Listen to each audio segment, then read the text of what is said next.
inoti kanhani dzebhaibheri. Bhaibheri ndoratinoti kana zvichifadza tinongoriverera, kana zvichinge zvarwadza tinongoriverera. Asi ultimately Bhaibheri iroro it is an inspired word of God. Ndakataura kuti ini zviri mariri, the laws zirimo, God's laws in that Bible are immutable, they are unchangeable. Zvinoita dzimwe nguva ndichitaura ine ndichiti tichiona vhesi yangu iya inofarira Proverbs 16 verse 9 kutaura kuti in their hearts humans plan their course and the Lord establishes their steps. Mumwoyo make munhu ane pfungwa dzake dzaanoti mangwana ine ndichave mutongi, ndichave kana mugake, asi Mwari anenge aine maplani ako. Saka munhu wese ukanzwisisa Bhaibheri kuti utungamiriri hunobva kudenga husi hwokumanikidza. Saka Bhaibheri rinoti hail Mugabe, hail to thee, forever president of Zimbabwe. You are anointed president. Hakuna anokubvisai. Nguva yaMwari yakwana zvichangoitika sekuda kwaMwari according to God's plan.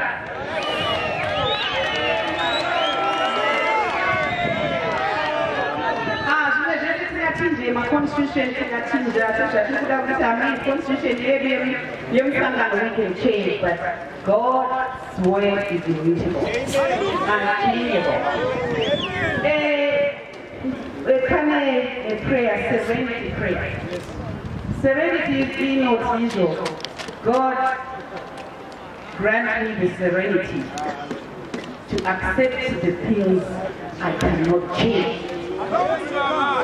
Mwari ndipei pfungwa dzekuti ndigamuchire zvandisingakwanisi kushandura. Yoenderera zvekare ichiti grant me the courage to change the things I can change. Mwari ndipei, Mwari ndipei simba nekusatya kuti ndichinje zvinokwanisa kuchinjwa, zvinokwanisa kushandurwa. Unotoda kunge uine ushingi ndokureji. Ndipe ushingi kuti ndishandure zvinofana kushandurwa. Prayer yakawaiwe yozopedzera ichiti grant me the wisdom to know the difference.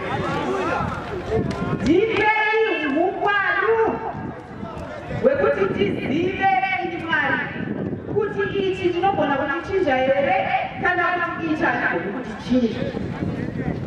Saka munhu ukangoziva izvozvo chete ukazvitarisa ukanamata uchidaro ukanzwisisa zvazvinoreva, unobva wagara pasi wobva wadzikama, wobva wakumbira that serenity kuti Mwari grant me that serenity to accept the things that I cannot change, but mundipe the courage kuchinja zvinhu.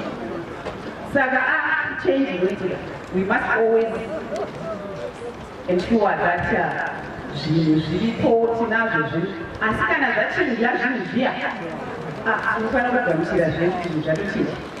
Zvatochinja, takutoenda mberi, tatoopena imwe page, taopena imwe page. Isusu president se-Women's League tinokusapotana. Ndakataura even on Saturday kuti Sunday tiri kwedu kumapostori anotisapota zvakanyanya kuti we shall always be with you president.